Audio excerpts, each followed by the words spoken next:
জয় শ্রীকৃষ্ণ, রাধে রাধে, নমস্কার। দেখুন, আজকের এই প্রোগ্রামে খুব সংক্ষেপে আমরা আলোচনা করব। ভাদ্র মাস পড়ে গেছে। তো এই ভাদ্র মাসে কিছু এমন গোপন সংকেত রয়েছে, কিছু এমন সাংকেতিক বিষয়গুলো রয়েছে, সেগুলো যদি আপনি পান, তার মানে বুঝবেন যে আপনার জীবনে ভালো কিছু হতে চলেছে। এক কথায় বললে, এই সংকেতগুলো তারাই পান যারা ধর্মকর্ম নিয়ে থাকেন, যাদের আত্মা অত্যন্ত পবিত্র, যারা সৎ পথে কাজ করেন। তো এই ক্ষেত্রে ঈশ্বর কিন্তু আপনাকে এই সংকেতগুলো দিয়ে থাকেন। দেখুন, ভাদ্র মাসটা জানেন তো, কৃষ্ণ রাধিকার জন্ম মাস। এই ভাদ্র মাসে মানে শ্রীকৃষ্ণের আরাধনা করলে, লক্ষ্মী নারায়ণের পুজো করলে জীবনে এতটাই আর্থিক উন্নতি ঘটে, যেটা আপনি কল্পনা করতে পারছেন না। যাই হোক, দেখুন, যেহেতু ধর্মকর্মের মাস এই ভাদ্র মাস, সুতরাং কিছু সংকেত রয়েছে, সেগুলো পাওয়া খুবই শুভ, খুবই লাভদায়ক স্বপ্ন এগুলো, বা সংকেত বলতে পারি। মানে খুব শীঘ্রই আপনাদের জীবনে কিছু না কিছু মিরাক্কেল ঘটবে, তবেই কিন্তু জানবেন এই সংকেতগুলো আপনারা পেয়েছেন। মূলত 7-8টি সংকেত রয়েছে। তার মধ্যে একটি সংকেত পেলেও কিন্তু কাউকে বলবেন না, গোপনে রাখবেন। কারণ একটাই, সংকেত পাওয়া এবং সেটাকে বলে দেওয়া, সেই সংকেতের গুরুত্বটা কমে যায়, সেই সংকেতের শুভ অর্থটা কমে যায়। তাই কখনোই সংকেত কারোর সাথে শেয়ার করবেন না। যাই হোক, প্রোগ্রামটির শুরুতে আমি দুটো কথা বলে রাখি। আজকের এই ভিডিওটি ভালো লাগলে লাইক, কমেন্ট, শেয়ার করে দিবেন। চ্যানেল সাবস্ক্রাইব তো অবশ্যই করে রাখবেন এরকমই কন্টেন্টগুলো পাওয়ার জন্য। আর যারা হস্তবিচার প্রিমিয়াম কুষ্টি পেতে চাইছেন আমার কাছ থেকে, যারা বাস্তুবিচার করাতে চাইছেন, তারা কিন্তু অবশ্যই হোয়াটসঅ্যাপ নাম্বার ভিডিওর মধ্যে ডেসক্রিপশন বক্সেও দেওয়া রয়েছে, সেখান থেকে যোগাযোগ করতে পারেন। তো যাই হোক, আজকের এই প্রোগ্রামে আমি প্রথমেই যে বিষয়টা নিয়ে আলোচনা করব, সেটা হচ্ছে পিঁপড়েকে নিয়ে। দেখুন, আপনার বাড়িতে হোক বা আমার বাড়িতে, প্রত্যেকের বাড়িতেই কিন্তু পিঁপড়ের দল থাকে। কিন্তু আপনি যদি অনুভব করেন যেই ভাদ্র মাসে আপনার বাড়ির উঠোনের মধ্যে, আপনার বাড়ির যে অন্দরের যে ঘর, সেই ঘরের রুমের মধ্যে, বা ব্রহ্মস্থানে, বাড়ির যেটা মিডিল, ঠিক আছে, ওই ব্রহ্মস্থানে যদি অনেকগুলো কালো পিঁপড়ে হঠাৎ করে বৃদ্ধি পায়, এর অর্থ কিন্তু আপনি বুঝবেন যে আর্থিক উন্নতি, বা যারা লটারি কাটেন তারা হঠাৎ করে কিন্তু লটারিও প্রাপ্ত করতে পারেন। টাকা পয়সা লাভ হয়, আর্থিক উন্নতি হয়। সামাজিক স্তরে আপনি দেখবেন হঠাৎ করে এমন কিছু অপরচুনিটি পেলেন, যেটা হয়তো কল্পনা করেননি, হঠাৎ করে অপরচুনিটি পেলেন, টাকা পয়সা চলে এলো পকেটে। তো লাইক এই বিষয়টা কিন্তু ঘটে যায় যদি এই ভাদ্র মাসে পিঁপড়ে আপনি দেখতে পান একটু হিউজ পরিমাণে। বা এমনটা হতে পারে যে পিঁপড়ে মুখে করে কোনো খাবার দেয়াল বেয়ে উপরে নিয়ে যাচ্ছে, বা আপনার যেখানে শিবলিঙ্গ রয়েছে সেখানে অনেক পিঁপড়ে রয়েছে। তো এটির কিন্তু অর্থ অত্যাধিক শুভ। আর একটা বিষয়, অনেকেই ভুল করেন, ঝাড়ু দিয়ে পিঁপড়েকে তাড়িয়ে দেন। এমনটা কিন্তু করা কখনোই উচিত নয়। ঝাড়ু দিয়ে কখনোই পিঁপড়েদেরকে মেরে ফেলা উচিত নয়। এতে চরম দোষ লাগে, গ্রহ দশা সৃষ্টি হয়ে যায়। যাই হোক, দ্বিতীয় কনসেপ্ট হচ্ছে, দেখুন, টিকটিকির বিষয়টা বলি। আপনার বাড়িতে, আমাদের বাড়িতে, প্রত্যেকের বাড়িতেই কিন্তু টিকটিকি রয়েছে।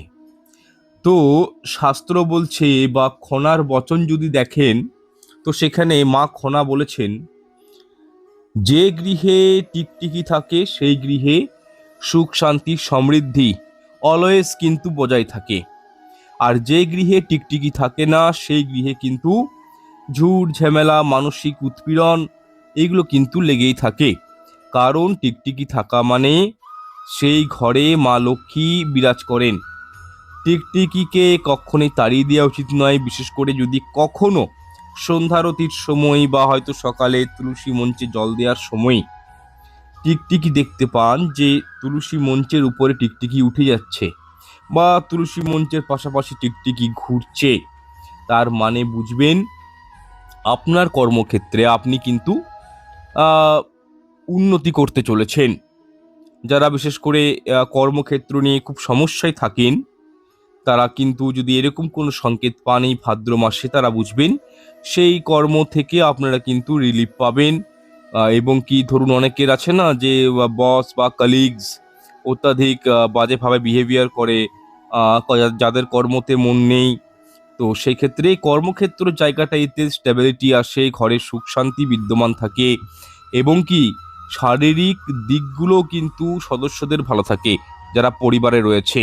সুতরাং টিকটিকি ঘরে থাকা শুভ এবং কি টিকটিকি তুলসী মঞ্চের পাশে ঘোরাঘুরি করা এটা তো আরও শুভ। আচ্ছা, 3 নাম্বার বিষয়টা হচ্ছে আপনারা যদি এই ভাদ্র মাসে ঝাড়ুর স্বপ্ন দেখেন, অর্থাৎ আপনি ভোররাত্রে ঘুমাচ্ছেন, হঠাৎ করে দেখছেন যে কোনো ছোট বাচ্চা মেয়ে হাতে ঝাড়ু নিয়ে দাঁড়িয়ে আছে, বা আপনি নিজেই কোনো একটা জায়গা পরিষ্কার করছেন, ঝাড়ু দিচ্ছেন, বা সব থেকে ভালো হয় যদি দেখেন যে মা লক্ষ্মীর স্বপ্ন দেখেন বা মা লক্ষ্মী হাতে ঝাড়ু নিয়ে আছেন। তো এরকম কোনো স্বপ্ন দেখলে কখনই কাউকে বলবেন না। জানবেন আপনার জীবনের সকল প্রকার সমস্যা, খারাপ সময়, খারাপ পরিস্থিতি, সকল আপদ বিপদ মানে সব কিছু কিন্তু দূর হতে চলেছে। একদম গোপনে রাখবেন। ঝাড়ুর স্বপ্ন, ঝাড়ুকে মা লক্ষ্মীর স্বরূপা বলা হয়। ঝাড়ুর স্বপ্ন দেখলে বুঝবেন মা লক্ষ্মী আপনার উপর কিন্তু প্রসন্ন, আপনার পুজো উনি গ্রহণ করেছেন, উনি আপনার উপর সহৃদয়শীল। তাই অবশ্যই বিষয়টা মাথায় রাখবেন, ঝাড়ুর স্বপ্ন দেখা খুবই শুভ।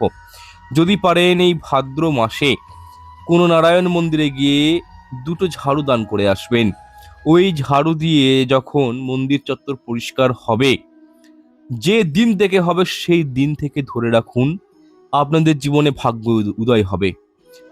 সাকসেস কিভাবে আপনাদের জীবনে আসবে আপনি কল্পনা করতে পারছেন না। সমস্ত দুর্ভাগ্য ওই ঝাড়ুদানের মাধ্যমে আপনার জীবন থেকে কিন্তু কেটে যাবে। যারা ফিনান্সিয়াল ক্রাইসিসে খুব ভুগছেন, যারা খুব রোগ জ্বালায় ভুগছেন, তারা কাজ করবেন ভাদ্র মাসে রূপোর ছাতা নারায়ণ মন্দিরে দান করুন এবং 2টি ঝাড়ু কোনো কৃষ্ণ মন্দির, নারায়ণ মন্দির বা যে কোনো দেবী শক্তির যে দেবী মন্দির রয়েছে সেই দান করে আসুন, খুব চমৎকার ফল পাবেন।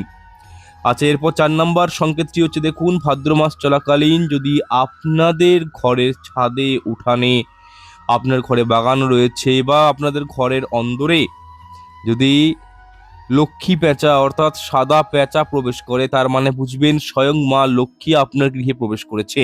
একটা কাজ করবেন, যদি কখনো পেঁচা পেয়ে যান দেখতে বা আপনার ঘরে ঢুকেছে, পারলে পেঁচাটিকে ধরার চেষ্টা করবেন, কিন্তু কোনো ক্ষতি করবেন না পেঁচার। ধরে ভালো করে পেঁচার কপালে অল্প করে সিঁদুর লাগিয়ে সেই পেঁচাকে প্রণাম করে বাইরে আবার ছেড়ে দেবেন। আর এই মাসে পেঁচা প্রবেশ করলে বা এই ক্রিয়াটি করলে কি হয় জানেন? মা লক্ষ্মী অতীব প্রসন্ন হন। আগেকার দিনের মানুষ করত, লক্ষ্মী পেঁচা, সাদা পেঁচা ঘরে প্রবেশ করলে তাকে ভালো করে ধরে সিঁদুর লাগিয়ে তার মধ্যে অল্প করে অক্ষত আতপ চাল দিয়ে তারা কিন্তু ছেড়ে দিত।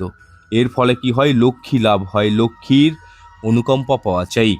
আচ্ছা, 5 নাম্বার সংকেতটি হচ্ছে দেখুন আপনারা যদি এই ভাদ্র মাস চলাকালীন স্বপ্নে দর্শন করেন শঙ্খের ধ্বনি যদি আপনারা পেয়ে যান, তাহলেও কিন্তু জানবেন যে আর্থিক দিকে উন্নতি করতে চলেছেন। দৈবিক কৃপাদৃষ্টি আপনাদের উপর রয়েছে। আপনাদের চট করে কেউ ক্ষতি করতে পারবে না। আপনাদের জীবনে উন্নতি অবশ্যই হবে যদি শঙ্খের স্বপ্ন পেয়ে যান। আচ্ছা, 6 নাম্বার সংকেতটি হচ্ছে যদি আপনারা দেখেন যে এই ভাদ্র মাসে বাইরের কোনো পাখি আপনার বাসাতে এসে, আপনার ঘরে এসে, উঠান চত্বরে বা বাগানে বাসা তৈরি করেছে, তো এটি কিন্তু অত্যাধিক ইতিবাচক সংকেত। দেখুন পাখিরা কিন্তু খুব চালাক হয়, এরা সব জায়গায় বাসা তৈরি করে না। যে গৃহে পজিটিভ কোনো এনার্জি থাকে, অর্থাৎ যে গৃহে মানে দিন রাত ঠাকুরের সেবা হয়, শঙ্খ বাদন হয়, পুজো অর্চনা হয়, সেই গৃহে কিন্তু এমনিতেই পজিটিভিটি গ্রো করে। তো সেই জায়গাতেই কিন্তু এই পাখিরা এসে বাসা বাঁধে। তার মানে বুঝবেন আপনাদের জীবন থেকে অশুভ শক্তি, সকল প্রকার খারাপ প্রভাবগুলো কেটে যাবে, পরিবারে সুখ সমৃদ্ধি আসবে, মা লক্ষ্মীর আশীর্বাদ রয়েছে। তাই কিন্তু আপনাদের গৃহে পাখি এসে বাসা বেঁধেছে। তাই যদি কখনো এরকমটা হয় তাহলে কিন্তু কখনোই পাখির বাসা ভেঙে দিবেন না। যদি কোনো বাচ্চা দেয় পাখি এসে, সেই ডিমগুলোকে, বাচ্চা হওয়ার আগে যে ডিম থাকে সেগুলোকে নষ্ট করবেন না, সযত্নে রেখে দিবেন। তারা বড় হবে, ডিম ফুটে বাচ্চা হবে, বড় হবে, তারা কিন্তু এমনিতেই চলে যাবে। ঘরে পাখির বাসা তৈরি হওয়া অত্যাধিক শুভ সংকেত। আর একটা বিষয় বলি, ভাদ্র মাসে যদি ঘরে আপনাদের মৌচাক তৈরি হয়, মৌচাক হলো সুখ শান্তির প্রতীক, প্রগতির সফলতার প্রতীক। যদি মৌচাক তৈরি হয় তাহলে বুঝবেন যে আপনার ঘরে ইতিবাচক শক্তি বৃদ্ধি পেতে চলেছে। জীবনে আর্থিক উন্নতি, বিভিন্ন পারিশান, অর্থনৈতিক সমস্যা, বিপদ আপদ থেকে আপনারা কিন্তু রেহাই পেয়ে যাবেন। তো সুতরাং এই যে কয়েকটা আমি সংকেতগুলো বললাম, এগুলো একটু মাথায় রাখবেন এবং এই সংকেতগুলোর মধ্যে একটা সংকেত যদি পেয়ে যান, তার মানে বুঝবেন ভাগ্য আপনাদের সঙ্গ দিচ্ছে বা আগামী দিনটা আপনাদের জন্য খুব ভালো। ঈশ্বর আপনার সঙ্গে রয়েছে। যাই হোক, প্রোগ্রামটি দীর্ঘায়িত করছি না, এখানে সমাপ্ত করছি। দেখা হচ্ছে পর অনুষ্ঠানে। ঈশ্বর আপনাদের মঙ্গল করুক, আর কমেন্টে অবশ্যই লিখবেন জয় শ্রীকৃষ্ণ, রাধে রাধে। এতে আমরা অত্যন্ত অনুপ্রাণিত হব। নমস্কার, ধন্যবাদ।